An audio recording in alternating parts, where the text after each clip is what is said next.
नहीं जानते आखिर क्या हुआ था हमारे गांव में ऐसा जिसे जानकर हर कोई डर से सहम उठता है। दोस्तों, हमारे गांव में हर शनिवार को एक मीटिंग हुआ करती थी, लेकिन पिछले 4 शनिवार बीत गए थे पर अब तक गांव में कोई मीटिंग नहीं हुई थी। पर आज मुखिया ने सभी लोगों को मीटिंग में आने को बोला था। उसका कारण था हमारे गांव में एक दहशत का फैल जाना। दरअसल गांव के अंदर ये बात बहुत तेजी से फैल रही थी कि गांव के अंदर कोई हैवान घूम रहा है। यानी कि पिछले कई दिनों से हमारे गांव में छोटे बच्चों की मौत हुई थी। उसके पीछे उस भूत का हाथ माना गया। कहने को तो सभी लोग मीटिंग में पहुंच गए, लेकिन सभी लोगों को एक अजीब सा डर सता रहा था। काफी देर तक मीटिंग होने के बाद सभी लोग इस निष्कर्ष पर पहुंचे कि अब गांव के अंदर शाम 6 बजे के बाद किसी भी बच्चे को घर से बाहर नहीं निकलने दिया जाएगा। मेरी उम्र उस समय 17 से 18 साल की थी, तो ऐसे में मेरे ऊपर भी ये प्रतिबंध लगा ही था। लेकिन मैं इन चीजों पर कुछ खास विश्वास नहीं करता था और उसकी वजह थी मेरा शिक्षित होना और हर रोज अध्यापकों से इन चीजों के लिए अंधविश्वास मानना। इसलिए मैंने अपने गांव के लोगों की बातों को इतना सीरियस नहीं लिया।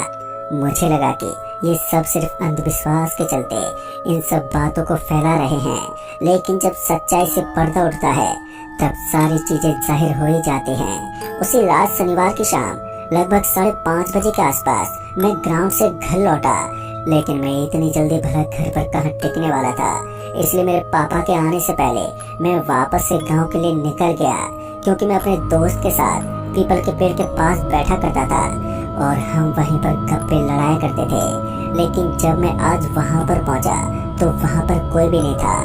मुझे लगा कि मुझे थोड़ी देर तक इंतजार करना चाहिए। अगर इंतजार करने के बाद भी वो लोग नहीं आए तो फिर मैं घर के लिए निकल जाऊंगा, और यही सोचकर मैं वहीं पर बैठ गया।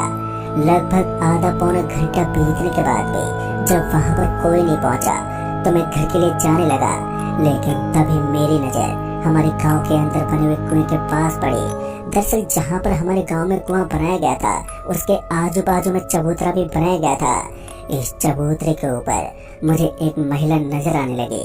ऐसा लग रहा था जैसे कि वो महिला इस गांव में नहीं हो। वो इधर उधर देख रही थी, मानो वो किसी की तलाश कर रही हो। इससे पहले कि मैं उससे कुछ पूछ पाता कि तभी मुझे पीछे से आवाज आई, अरे ओ भाई, क्या कर रहे हो वहाँ? जल्दी से अपने घर जा। जैसे मैंने पीछे पलट कर देखा तो मैंने पाया कि मुझे वहाँ पर अपने गांव के साहिल भैया नजर आ रहे थे। उन्हें वहाँ पर देखते मैं हैरान हो गया, क्योंकि अक्सर वो भी हमारे साथ बातों ही बातों में गप्पे लड़ाया करते थे। इसलिए मैंने उनसे कहा, अरे भैया, आज हमारे दोस्त लोग क्यों नहीं आए? आप मेरी बात सुनते उन्होंने कहा, अरे तुम्हें नहीं मालूम आज मुखिया साहब ने गाँव में क्या बोला था कि 6 बजे के बाद कोई भी बाहर नहीं निकलेगा। तभी मुझे याद आया कि आज की मीटिंग में ये निष्कर्ष निकला था कि कोई भी 6 बजे के बाद अपने घर से बाहर नहीं निकलेगा, खासकर जो छोटा बच्चा होगा। फिर क्या था, मैं भी तुरंत ही घर की तरफ चलने लगा। लेकिन तभी मुझे उस महिला का ख्याल आया। फिर जब मैंने वापस से पलटकर उस कुएं की तरफ देखा तो ये देखकर मैं हैरान हो गया कि वहाँ पर मुझे कोई भी नजर नहीं आ रहा था। मेरा घर यहाँ से ज्यादा दूर नहीं था, इसलिए मैं धीरे धीरे अपने घर की तरफ बढ़ता जा रहा था। लेकिन आज जिस तरह से गांव के अंदर सन्नाटा पसरा हुआ था, शायद आज से पहले गांव में कभी भी इस तरह की खामोशी नहीं थी। तभी मुझे ऐसा लगा जैसे कि कोई औरत अपने पैरों में पायल बांधे यहाँ आजू बाजू में घूम रही थी, और वो आवाज जिस तरफ से आ रही थी वो रास्ता तो दूसरे गांव की तरफ भी जाता था। इसलिए मैंने उस चौराहे की तरफ देखना शुरू कर दिया। फिर मैंने देखा कि ये तो वही महिला थी जो कि थोड़ी देर पहले चबूतरे पर खड़ी नजर आ रही थी। और इस बार मैं इस महिला के पास गया और उससे बोला, अरे आंटी जी, क्या हुआ? आप इस वक्त यहाँ पर क्या कर रही हैं? मेरी बात सुनते उसने हल्की और मीठी आवाज में कहा, वो क्या है कि मुझे रामगढ़ जाना है और मुझे रामगढ़ जाने का रास्ता नहीं मिल रहा, तो क्या आप मुझे थोड़ा आगे जाकर उस रास्ते के बारे में बता सकते हैं?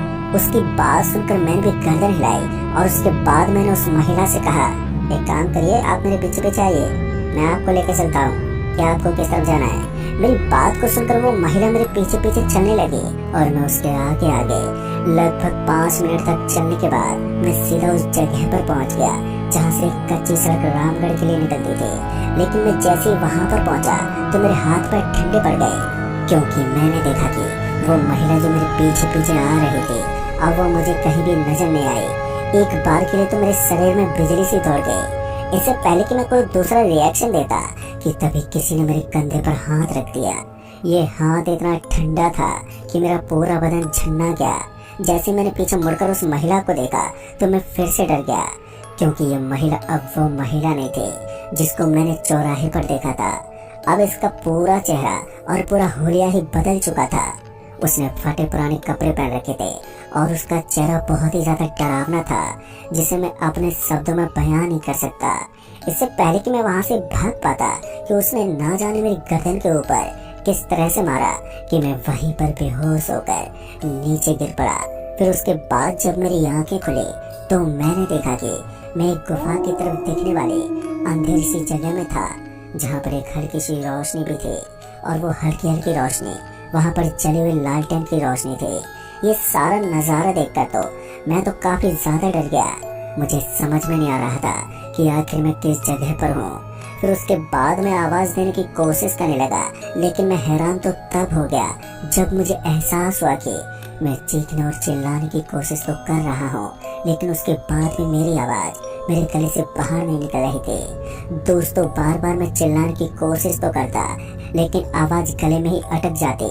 और उसके बाद मुझे अपने दादाजी की कही गई वो बातें याद आने लगी, जो मेरे दादाजी मुझे बताया करते थे कि हमारे गांव के अंदर एक ऐसी गुफा है जिसके अंदर ही बच्चों को ले जाया जाता है और उसके बाद उन्हें मौत के घाट उतार दिया जाता है। आज पहली बार मुझे भूत प्रेत पर विश्वास हो रहा था, और इतने में ही मेरी नजर बगल में पड़ी हड्डियों पर गई तो मैंने देखा कि ये सभी हड्डियां इंसानी हड्डियां थी, जिनके कंकाल साफ साफ नजर आ रहे थे, और साथ ही वहाँ पर सर के बाल भी मौजूद थे। अब तो ये बात साफ हो गई थी कि मैं भी अब पूरी तरह से फंस गया था। तभी मुझे फिर से वो पायल की ध्वनि सुनाई देने लगी, लेकिन इस बार उस आवाज के साथ साथ मुझे किसी और की भी आवाज आ रही थी। मैंने अपनी गर्दन को दूसरी तरफ घुमाया तो मैंने पाया कि वो वही महिला थी जिसका चेहरा बहुत ही खुकार था, लेकिन उसके साथ अब मुझे एक आदमी भी नजर आ रहा था। अंधेरा होने की वजह से मुझे उस आदमी का चेहरा ठीक से नजर नहीं आ रहा था, लेकिन जैसे जैसे अब वो मेरे पास आ रहा था तो वैसे वैसे मेरी आंखें बड़ी होती जा रही थी, क्योंकि ये आदमी कोई और नहीं बल्कि हमारे गांव के साहिल भैया थे। उनको देखते मेरे पैरों तले जमीन खिसक गई, और अब मुझे सारा मामला समझ में आने लगा, क्योंकि साहिल को हमारे गांव में आए 1 महीना ही हुआ था, और उस 1 महीने में गांव की व्यवस्था लगातार खराब हो रही थी। मुझे इस बात को समझने में ज्यादा समय नहीं लगा कि साहिल उन्हीं लोगों में से है जो जादू टोना करवाता है और भूत जैसी चीजों को तांत्रिक की तरह बनकर कंट्रोल करता है। साहिल मुस्कुराते चेहरे के साथ मेरी तरफ देख रहा था, और इधर मैं मन ही मन अपने भगवान को याद करने में लगा था। फिर इसी बीच साहिल ने अपनी जेब में से कुछ निकाला और उसे मेरे ऊपर फेंक दिया। जैसे वो मेरे चेहरे के ऊपर गिरा तो मुझे बहुत ही तेज जलन होने लगी। वो जलन बहुत ही ज्यादा तेज थी। फिर उसके बाद मेरी आंखों के सामने काला काला अंधेरा छा गया और मेरा सर भी काफी भारी हो गया। ऐसा लग रहा था जैसे किसी ने मेरे मुंह पर गांजा फेंक दिया हो। फिर थोड़ी देर के बाद फिर जब मेरी आंख खुली तो मैंने देखा कि इस बार मेरे दोनों हाथों को बांधा गया था, और मेरे सामने वही साहिल था जिसको देखकर अब मुझे नफरत की भावना आती थी। दोस्तों, कहते हैं कि जब इंसान मुसीबत में हो और उसके सारे रास्ते बंद हो जाएं, तब भगवान उसके लिए कोई न कोई एक ऐसा रास्ता खोल ही देता है जो मुसीबत से उसे बाहर निकाल सके। मेरे साथ भी कुछ ऐसा ही होने वाला था, क्योंकि उस समय मुझे ऐसा लगा जैसे कि कोई इस गुफा के अंदर की तरफ आ रहा हो, और यह आवाज केवल एक ही आदमी की नहीं थी बल्कि कई लोगों के एक साथ चलने की आवाज थी। इस आवाज को महसूस करते ही मैं और भी जोर जोर से आवाज देने की कोशिश करने लगा, लेकिन फिर से वही हुआ। मेरे मुंह से आवाज बाहर ही नहीं निकल रही थी।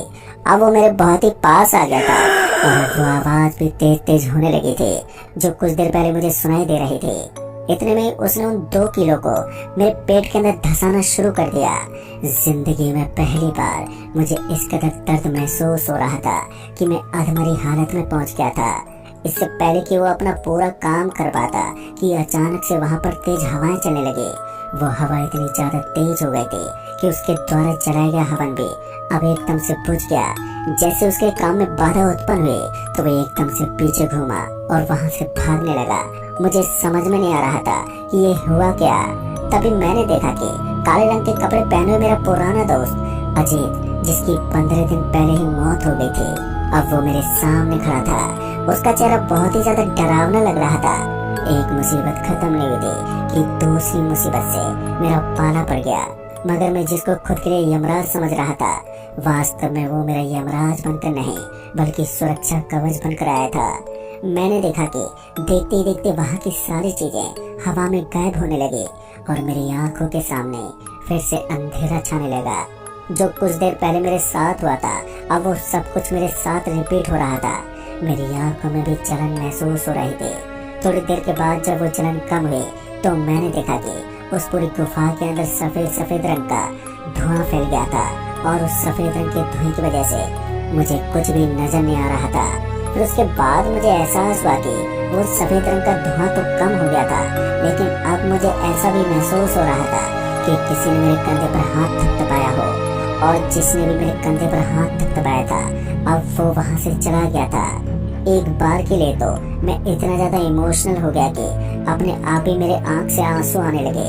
खैर, जैसे जैसे वो सफेद रंग का धुआं कम होता जा रहा था तो वैसे वैसे मुझे उस गुफा से बाहर निकलने का रास्ता भी नजर आ रहा था। फिर मौका देखते मैंने जल्दी से वहाँ से भागना शुरू कर दिया और मैं वहाँ से भागता हुआ बाहर निकला। बाहर निकलते ही मैंने देखा कि उस गुफा का रास्ता बिल्कुल उस चौराहे से थोड़ी सी ही दूर था। मुझे मालूम नहीं कि उस महिला और उस साहिल के साथ क्या हुआ, क्योंकि मैं जल्दी से भागा और फिर किसी तरह अपनी जान बचाकर घर पहुंच गया। जैसे मैं घर पहुंचा तो मैंने देखा कि मेरे सारे घर वाले मेरे ही टेंशन में इधर उधर भटक रहे थे। फिर घर पहुंचकर मैं अपने घर वालों को सारी बात बताने लगा। दोस्तों, मेरी बात सुनने के बाद सब लोग समझ गए कि हमारे गांव में आखिर चल क्या रहा था। फिर दूसरे दिन उस साहिल नाम के लड़के को ढूंढने की कोशिश की गई, लेकिन फिर वो कहीं नहीं मिला। साथ ही गांव वालों ने उस गुफा को भी ढूंढने की कोशिश की, लेकिन सुबह होने के बाद गांव वालों को उस गुफा का भी कोई नामो निशान नहीं मिला कि वो आखिर गई तो गई कहाँ। खैर, 3-4 दिन तक तो सब कुछ सामान्य रहा, लेकिन उसके बाद गांव के अंदर अजीबोगरीब हरकतें होना शुरू हो गई थी। और इस बार गांव के लोगों ने गांव के अंदर एक तांत्रिक को बुलाया और उससे इन हरकतों के बारे में पूछा। तब जाकर पता चला कि साहिल नाम का वो लड़का एक तांत्रिक था जो चोरी छुपे अपने काम को अंजाम देता था और गांव के छोटे बच्चों को उठाकर उनकी बलि दिया करता था। लेकिन किसी अनजानी शक्ति के हाथों उसकी मौत हो गई और अपनी मौत के बाद वो पहले से भी ज्यादा खतरनाक बन गया है। अगर तुम लोग इस गांव में रुके रहे तो एक एक करके सारे गांव के बच्चों को खत्म कर दिया जाएगा, इसलिए बेहतर होगा कि तुम यहाँ से चले जाओ। दोस्तों, अनजानी शक्ति का नाम सुनने के बाद मुझे याद आया कि ये तो मेरा ही दोस्त था जिसने भूत होने के बाद भी मेरी मदद की थी।